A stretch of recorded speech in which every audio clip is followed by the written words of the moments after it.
स्वागत है आपका हमारे चैनल योगा एजुकेशन इंडिया में। विद्यार्थियों, मैं आपको इस वीडियो के माध्यम से बताने वाली हूँ कि रक्त क्या है, यानी रक्त क्या है, रक्त कोशिका के कितने प्रकार हैं, शरीर की रोगों से रक्षा किन कणिकाओं द्वारा होता है और इसके कार्य यानी शरीर में रक्त के कार्य यानी रक्त किस प्रकार से कार्य करता है, ये सभी इस वीडियो के माध्यम से जान सकेंगे। और यहाँ पर हमने मुख्य पॉइंट को ही रखा है जो आपके लिए परीक्षा के लिए अति उपयोगी साबित हो सकेंगे। तो चलिए समय न गंवाते हुए आगे बढ़ते हैं हम। तो विद्यार्थियों, रक्त शरीर के अंदर किसी भी तत्व को एक स्थान से दूसरे स्थान तक ले जाने की क्रिया का माध्यम है। रक्त क्या है? रक्त शरीर के अंदर किसी भी तत्व को एक स्थान से दूसरे स्थान तक ले जाने की क्रिया का माध्यम है। ठीक, जो कि अब ले क्या जाता है, देखो, ऑक्सीजन, ऊर्जा के तत्व, वर्जित पदार्थ, CO2, उत्तेजक पदार्थ इत्यादि को साथ में लेकर यह चलता है। कितनी चीज़ों को लेकर चलता है? ऑक्सीजन, ऊर्जा के तत्व, वर्जित पदार्थ, CO2, उत्तेजक पदार्थ आदि को साथ में लेकर चलता है। रक्त जल से मोटा एवं भारी होता है।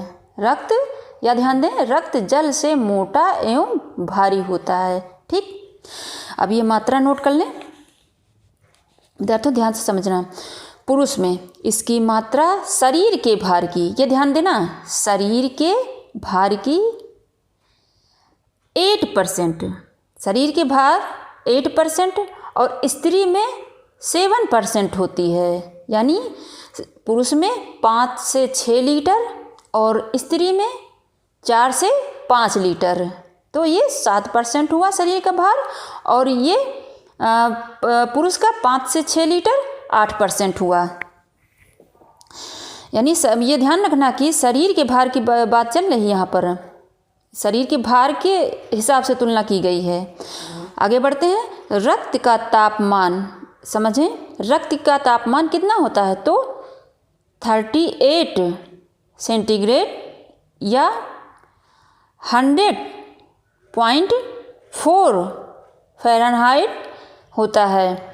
और इसका मान यानी pH की मात्रा 7.35 से 7.45 तक होती है।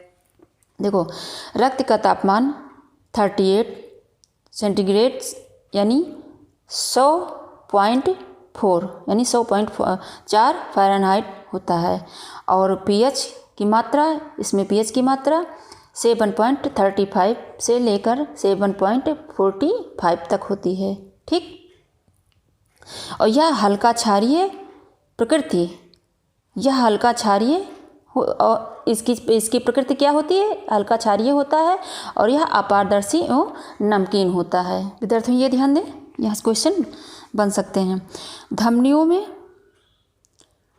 O2 की अधिक मात्रा के कारण, यह ध्यान दें, धमनियों में O2 की अधिक मात्रा यानी ऑक्सीजन की अधिक मात्रा के कारण यह चमकीला लाल रंग का तथा शिराओं में CO2 यानी कार्बन डाइऑक्साइड की मात्रा अधिक होने के कारण गहरा बैंगनी यानी लाल रंग का दिखाई देता है।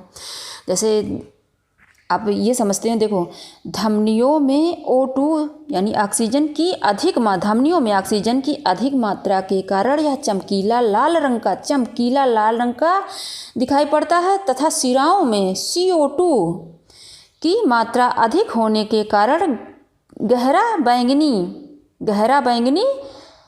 यानी लाल रंग का दिखाई देता है। यह चमकीला लाल रंग का दिखाई देता है या गहरा बैंगनी लाल रंग का दिखाई देता है। कौन? शिराओं में। ठीक, रक्त। अब रक्त का संगठन समझ लें। रक्त में प्लाज्मा की मात्रा 55% एवं कोशिका की मात्रा 45% पाई जाती है। यह भी क्वेश्चन बन सकता है। रक्त में प्लाज्मा की मात्रा 55% एवं कोशिका की मात्रा 45% पाई जाती है। और प्लाज्मा का रंग कैसा होता है? प्लाज्मा का रंग हल्का पीला होता है। चलिए आगे बढ़ते हैं। अब रक्त कण के प्रकार आप नोट कर लें। आरबीसी यानी red blood cells, WBC white blood cells और प्लेटलेट्स यानी बिम्बाणु। ठीक, रक्त कण के प्रकार 3, आरबीसी, डब्ल्यूबीसी और प्लेटलेट्स। ठीक, अब श्वेत रक्त के कण के कितने प्रकार हैं, यानी श्वेत रक्त कण के 5 प्रकार हैं। तो न्यूट्रोफिल्स, इस्नोफिल्स, बेसोफिल्स, लिम्फोसाइट्स एवं मोनोसाइट्स, ये 5 प्रकार की होती हैं। कौन कौन सी? न्यूट्रोफिल्स, इस्नोफिल्स, बेसोफिल्स, लिम्फोसाइट्स एवं मोनोसाइट्स। विद्यार्थियों, इसके विषय में थोड़ा थोड़ा मैं आगे आपको समझाने वाली हूँ इसी वीडियो में। चलिए आगे बढ़ते हैं। रक्त के प्लाज्मा भाग में ध्यान दें, रक्त के जो प्लाज्मा भाग है, प्लाज्मा भाग में क्या पाया जाता है? प्रोटीन, पानी, इलेक्ट्रोलाइट्स, रक्त गैसें आदि पाए जाते हैं। प्लाज्मा में क्या पाया जाता है? प्रोटीन, पानी, इलेक्ट्रोलाइट्स, रक्त गैसें आदि इसमें प्लाज्मा में पाया जाता है। चलिए आगे बढ़ते हैं। रक्त प्लाविका यानी प्लाज्मा में जल 91%, प्रोटीन 8.0% और लवण 0 यानी 9%, लवण 9%। देखो, रक्त प्लाविका यानी प्लाज्मा में जल 91% होता है, प्रोटीन 8.0% होता है और लवण 9% होता है। ठीक, चलिए आगे बढ़ते हैं। लाल रक्त कण को समझते हैं। मुख्य आपने नोट कर लिया होगा। अब लाल रक्त को थोड़ा सा और अधिक समझते हैं। देखो, यानी रेड ब्लड सेल्स यानी एरिथ्रोसाइट्स, इनकी संख्या प्रति घन ml, ध्यान दें, इनकी संख्या प्रति घन ml मिलीमीटर रक्त में लगभग 50 लाख होती है। इनकी संख्या कितनी? अब संख्या भी पूछी जा सकती है। इनकी संख्या प्रति घन मिलीमीटर में रक्त में लगभग 50 लाख होती है और इनका जीवन काल 120 दिनों का होता है। इनका जीवन काल 120 दिनों का होता है और ये प्रति घन मिलीमीटर रक्त में लगभग 50 लाख होती है इसकी संख्या। और यह ध्यान दें, यह आपने नहीं पढ़ा होगा लेकिन यहाँ ध्यान दें कि गर्भावस्था में इनका निर्माण यकृत और प्लीहा में होता है। किसका निर्माण? लाल रक्त कण। गर्भावस्था में इनका निर्माण यकृत और प्लीहा में होता है। साथ ही जन्म के बाद, ध्यान दें, साथ ही जन्म के बाद ये अस्थिमज्जा में भी बनने लगते हैं। ठीक, जन्म के बाद यानी साथ ही जन्म के बाद ये अस्थिमज्जा में भी बनने लगते हैं। प्रत्येक लाल कण यानी प्रत्येक लाल रक्त कण फीके पीले रंग का होता है। या किस रंग का होता है? फीके पीले रंग का होता है। और समूह में जो होता है, अगर अलग देखेंगे तो फीका आपको पीला रंग दिखाई देगा और अगर समूह यानी ज़्यादा रक्त देखेंगे तो ये गहरा लाल रंग का दिखाई देता है, जैसा कि आप सभी जानते होंगे। और हीमोग्लोबिन का निर्माण ग्लोबिन, प्रोटीन तथा हिमेटिन नामक लौह रंजित कणों से होता है। हीमोग्लोबिन इसमें पाया जाता है ना, तो इसका निर्माण ग्लोबिन, प्रोटीन तथा हिमेटिन नामक लौह रंजित कणों से होता है। यह भी जानते हैं, ये क्वेश्चन बन सकता है कि हीमोग्लोबिन का निर्माण किससे होता है? तो ग्लोबिन, प्रोटीन तथा हिमेटिन नामक लौह रंजित कणों से होता है। आगे समझिए कि हीमोग्लोबिन स्त्रियों में, अब इसकी मात्रा नोट कर लें, हीमोग्लोबिन स्त्रियों में 10 से 12 ग्राम प्रति 100 मिली ml रक्त, इसमें जो होता है रक्त के 10 से 12 ग्राम प्रति 100 ml रक्त होता है और पुरुषों में 12 से 14 यानी 14 ग्राम प्रति 100 ml में होता है हीमोग्लोबिन। यानी जो स्त्रियां हैं, स्त्रियों पुरुषों में भिन्नता है ना इसमें रक्त में, तो स्त्रियों में इसकी मात्रा, स्त्रियों में मात्रा इसकी जो होती है हीमोग्लोबिन की 10 से 12 ग्राम प्रति 100 ml होता है रक्त में, और पुरुषों में 12 से 14 ग्राम प्रति 100 ml। ठीक। और इसकी कमी से कौन सा रोग उत्पन्न हो जाता है? एनीमिया रोग और दम फूलना यानी श्वास की प्रॉब्लम। और निराकरण कैसे करेंगे? लौह युक्त आहार खिलाकर इसका निराकरण करेंगे, इस रोग का, यानी हीमोग्लोबिन की कमी को पूर्ति करेंगे। चलिए, इतना आपने मेन पॉइंट को समझ लिया। अब आप समझेंगे श्वेत रक्त कण यानी WBC यानी ल्यूकोसाइट्स, इसको ल्यूकोसाइट्स भी कहते हैं। तो यह आप नोट करें, समझें। प्रति घन मिलीमीटर रक्त में इनकी संख्या लगभग, ध्यान दें, प्रति घन मिलीमीटर रक्त में इनकी संख्या लगभग 6000 से 10,000, औसतन 8000 होती है। औसत में 8000 होती है और लगभग 6000 से 10,000 तक होती है, किसमें? प्रति घन मिलीमीटर में। और रोग ग्रसित होने पर, ध्यान दें, रोग ग्रसित होने पर बढ़कर 30,000 तक हो जाती है। अब कभी आप चेकअप कराएं तो अगर बढ़ा हुआ हो तो घबराएं नहीं, तो रोग ग्रसित होने पर बढ़कर यह 30,000 तक हो जाती है। ठीक। आगे मुख्य पॉइंटों को समझें। इनकी उत्पत्ति समझें कि इनकी उत्पत्ति मुख्यतः अस्थि, मज्जा और प्लीहा में स्थित लासिका ग्रंथों में होती है। इनकी उत्पत्ति कैसे होती, कहाँ पर होती है? तो मुख्यतः अस्थि, मज्जा और प्लीहा में स्थित लसिका ग्रंथियों में होती है। अस्थि मज्जा भी पूछा जा सकता है, प्लीहा में पूछा जा सकता है, और स्थित कहाँ पर? लसिका ग्रंथियों में होती है।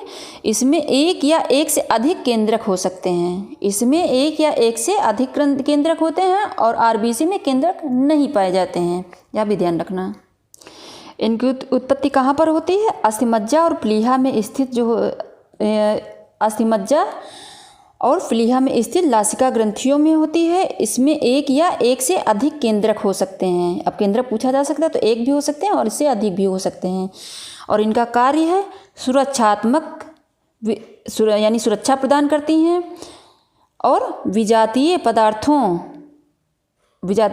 को बाहर निकालती हैं, और रोगजनक जीवों को नष्ट करना इनका कार्य है। सुरक्षात्मक अर्थात विजातीय पदार्थों को बाहर निकालना और रोगजनक जीवों को नष्ट करना, अर्थात विजातीय पदार्थों को नष्ट करना और रोगजनक जीवों को नष्ट करना इनका मुख्य कार्य है। और इनका जीवन काल भी नोट कर लें, कुछ दिनों से लेकर कुछ हफ्तों तक होता है। और यह भी आपको लिखा रह सकता है 1 से 3 दिन तक भी लिखा रह सकता है, तो वो भी सही है, ये भी ध्यान रखना, और ये भी सही है। और WBC के प्रकार आप नोट कर लें इसी वक्त, 2 प्रकार के, 5 तो पूरा सामूहिक था, यानी न्यूट्रोफिल्स, इस्नोफिल्स, बेसोफिल्स, लिम्फोसाइट एवं मोनोसाइट, ये 5 श्वेत रक्त कण यानी RBC 5 प्रकार के ये सामूहिक थे। अब उसमें भी WBC में भी जो 2 प्रकार के हों, तो इनको जो 5 प्रकार के हैं इनको थोड़ा सा अलग अलग करके रख दिया गया समझाने के लिए। तो ये आप नोट कर लें कि WBC की जो है एक होता है दानेदार श्वेत रक्त कण और दूसरा होता है दाने रहित श्वेत रक्त कण। ठीक, तो ये आप ध्यान दें। दानेदार श्वेत रक्त कण के अंतर्गत जो ये आते हैं न्यूट्रोफिल्स, स्नोफिल्स और बेसोफिल्स आते हैं दानेदार श्वेत रक्त कण में, और दाने रहित में आते हैं ये जो है लिम्फोसाइट्स और मोनोसाइट्स। ये ध्यान देना। अगर 2 प्रकार से इस तरह पूछा जाए तो यही सब तो कंफ्यूज कर जाते हैं, क्योंकि हम पढ़े हुए होते 5, लेकिन अभी ये 2 पूछे, कहीं लिखा रहा तो कंफ्यूज हो जाएंगे, 2 पर कभी टिक ही नहीं करेंगे। तो यही कि मतलब एक जैसे इसके WBC के 2 प्रकार, 2 दानेदार श्वेत रक्त कण और दाने रहित श्वेत रक्त कण। ठीक, अब आगे समझते हैं। सबसे पहले दानेदार श्वेत रक्त कण को यानी रक्त को समझते हैं WBC की। देखो इसकी सब ध्यान दें, WBC की कुल मात्रा का WBC की कुल मात्रा का 75% ये होता है कौन? दानेदार श्वेत रक्त। और जो 25% होता है वो दाने रहित श्वेत रक्त कण होता है। ठीक, ये ध्यान रखना। WBC की कुल मात्रा का 75% और इसकी उत्पत्ति अस्थिमज्जा में, अस्थिमज्जा के, इसकी उत्पत्ति कहाँ पर होती है? तो इसकी उत्पत्ति अस्थिमज्जा के विशिष्ट सेल, ध्यान दें, अस्थिमज्जा में तो होती है, लेकिन अस्थिमज्जा के विशिष्ट सेल मज्जानु प्रसु से होती है। विशिष्ट सेल कौन सा है? मज्जानु प्रसु से होती है और इसका जीवन काल 21 दिन तक हो सकता है। ये ध्यान दें, इसका जीवन काल 21 दिन तक हो सकता है, ये फैक्ट नहीं है। जैसे अभी मैंने बताया नहीं था कि कुछ दिनों से लेकर कुछ हफ्तों तक हो सकता है, वही इसमें बताया गया है। तो वही कौन सी है? जो दानेदार श्वेत रक्त कणिकाएँ हैं। आगे बढ़ते हैं। ये 3 प्रकार की हैं। उदासीन रागी यानी न्यूट्रोफिल्स, इयोसिन रागी। अब इयोसिन रागी लिखा रहा तो कहीं जो है समझ लेना कि किसके विषय में बोला जा रहा है, या उदासीन रागी या क्षार रागी जो लिखा है, मतलब 3 प्रकार के, उदासीन रागी, इयोसिन रागी, क्षार रागी। तो उदासीन रागी है न्यूट्रोफिल्स, इयोसिन रागी है इस्नोफिल्स और क्षार रागी है बेसोफिल्स। ठीक, अब इनके विषय में थोड़ा थोड़ा समझ लें, जो मेन है, जो क्वेश्चन बन सकते हैं जहाँ से। तो न्यूट्रोफिल्स कुल मात्रा का 60% से 70% के बीच होता है। ये न्यूट्रोफिल्स जो है कुल मात्रा का 60% से 70% के बीच होता है। और एक केंद्रक के खंडों की संख्या 2 से 5 तक इनमें यानी केंद्रक के खंडों की संख्या 2 से 5 तक होती है और इनमें बैक्टीरिया आदि भक्षण की क्षमता होती है, यानी फैगोसाइटोसिस जो बोलते हैं, तो वही भक्षण, यानी इनमें बैक्टीरिया आदि भक्षण की क्षमता होती है न्यूट्रोफिल्स में, ये ध्यान रखना। और इस्नोफिल्स समझते हैं, यह 3 से लेकर 5% होता है। यह 60 से लेकर 75% होता है नहीं WBC, तो उसमें भी ये बांट दिया गया है। तो इस्नोफिल्स 3 से लेकर 5% तक, केंद्रक की खंडों की संख्या इसमें 2 होती है और यह अस्थमा या अन्य संक्रमण के दौरान इनकी संख्या बढ़ जाती है। अगर अस्थमा रोग वगैरह हो गया या कोई किसी प्रकार का संक्रमण हो गया तो उसको ठीक करने के लिए इसकी संख्या बढ़ जाती है। अब बेसोफिल्स को समझते हैं, यानी क्षार रागी को। तो इसकी जो है -1% होता है बेसोफिल्स और केंद्रक के खंडों की संख्या 2 से 3 होती है। इसमें केंद्रक के खंडों की संख्या 2 से 3 होती है और हिपेरिन और हिस्टैमिन नामक पदार्थ पाया जाता है। इसमें हिपेरिन और हिस्टैमिन नामक पदार्थ पाए जाते हैं इसमें बेसोफिल्स में, ये ध्यान रखना। अगर ये क्वेश्चन पूछा जा सकता है कि WBC में क्या कौन सा पदार्थ पाया जाता है, तब भी आप ये जो है इसको सही करेंगे। अगर खंडों में इसमें बेसोफिल्स लिखा रहा तो बेसोफिल्स, या ये मतलब इस तरह क्वेश्चन बनेगा ना कि न्यूट्रोफिल्स में, कि स्नोफिल्स में, कि बेसोफिल्स में, तो तब इसमें आप बेसोफिल्स में जो है इसको टिक करेंगे, हिपेरिन और हिस्टैमिन। और अगर इस तरह लिखा रहा कि WBC में पाया जाता है या रेड ब्लड सेल्स में, तो आप WBC में टिक करेंगे। ठीक, इस तरह क्वेश्चन बनाए जाते हैं। कंफ्यूज करने के लिए घुमा दिया जाता है क्वेश्चन को। चलिए आगे बढ़ते हैं, दूसरी को समझते हैं। दाने रहित श्वेत रक्त कण, इसके 2 प्रकार, लासिका कणिका यानी लिम्फोसाइट, दूसरा मोनोसाइट। इसमें भी मुख्य पॉइंटों को आप नोट कर लें। लिम्फोसाइट कुल संख्या का 20 से 30%, इनमें एक बड़ा और गोलाकार केंद्रक होता है। अब ध्यान दें, इसमें लिम्फोसाइट में एक ही बड़ा और गोलाकार केंद्रक होता है। इनकी व्युत्पत्ति आप नोट कर लें। इनकी व्युत्पत्ति कहाँ पर होती है? तो लासिका ग्रंथ, थाइमस एवं प्लीहा में। कहाँ पर इसकी उत्पत्ति, लिम्फोसाइट की उत्पत्ति होती है? लासिका ग्रंथि, थाइमस एवं प्लीहा में, तथा इसका विनाश भी लासिका ग्रंथियों में ही होता है।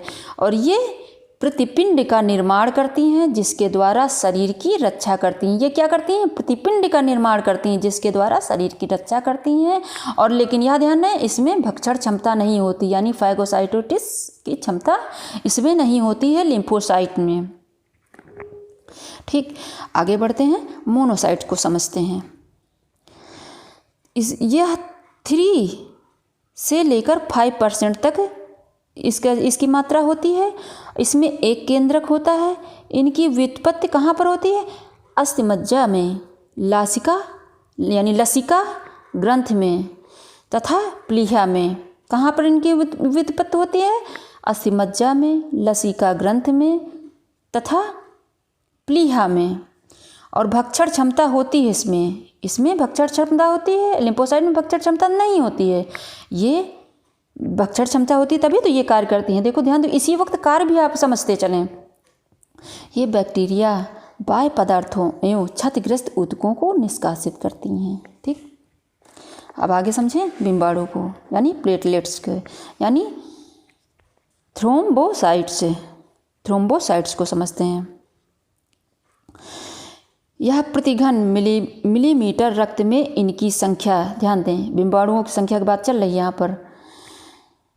प्रति घन मिलीमीटर रक्त में इनकी संख्या 2.5 लाख होती है, यानी 2,50,000 तक होती है लगभग। और जीवन काल 5 से 9 दिन का है। इनका जीवन काल 5 से 9 दिन का है। और बिम्बाणु निर्माण, इनका निर्माण कैसे होता है, यानी प्लेटलेट्स का निर्माण समझ लें। अस्थिमज्जा एवं विनाश, अस्थिमज्जा में और विनाश प्लीहा में होता है। बिम्बाणुओं का यानी प्लेटलेट्स का निर्माण अस्थिमज्जा में होता है और विनाश प्लीहा में होता है। रक्त का थक्का बनाना इनका कार्य क्या है? रक्त का थक्का मेन इंपॉर्टेंट कार्य है, ध्यान समझना। रक्त का थक्का बनाना इनका कार्य है। और ये प्रोथ्रोम्बिन एवं फाइब्रिनोजन के साथ मिलकर थ्रोम्बोप्लास्टिन नामक सर्वथा नवीन पदार्थ का निर्माण करती हैं। तो अगर जब नवीन पदार्थ का निर्माण हो जाता है तो इन्हीं के द्वारा, यानी रक्त का थक्का बनता है, यानी जो इनका निर्माण था तो जो रक्त का थक्का बनाने की क्रिया को प्रेरित करता है, अर्थात रक्त का थक्का बनाता है। या दोबारा समझ लें, देखो जो बिम्बाणु है प्लेटलेट्स, अस्थिमज्जा में इसकी उत्पत्ति होती है, इसका निर्माण होता है और विनाश प्लीहा में होता है। और रक्त का इसका कार्य है रक्त का थक्का बनाना। लेकिन अब किस प्रकार से बनाता है ये भी तो आप समझेंगे। ये प्रोथ्रोम्बिन एवं फाइब्रिनोजन के साथ मिलकर क्या बनाते हैं?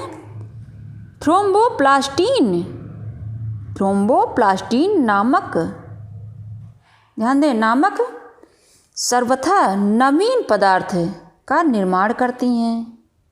जब नवीन पदार्थ का निर्माण होता है तब रक्त का थक्का बनता है। ठीक, यानी जो रक्त का थक्का बनाने की क्रिया को प्रेरित करता है। चलिए, आपने यह समझ लिया red blood cells, white blood cells और इन प्लेटलेट्स को आपने समझ लिया। अब चलिए रक्त के कार्यों को हमने कुछ अलग से नोट कर लिया है, इसको भी समझ लें। देखो, क्योंकि पूछा जा सकता है। शरीर के तापमान को नियंत्रित करना, रक्त का कार्य है शरीर के तापमान को नियंत्रित करना। नेक्स्ट कार्य है थक्का बनाकर शरीर से रक्त स्राव को रोकता है यह, यानी थक्का बनाकर शरीर से रक्त स्राव को रोकता है। नेक्स्ट, रक्त अपने आयतन तथा स्नायुता से परिवर्तन लाकर, किस प्रकार से कार्य करता है? रक्त अपने आयतन तथा स्नायुता में परिवर्तन लाकर रक्त दाब नियंत्रण करता है। ठीक, और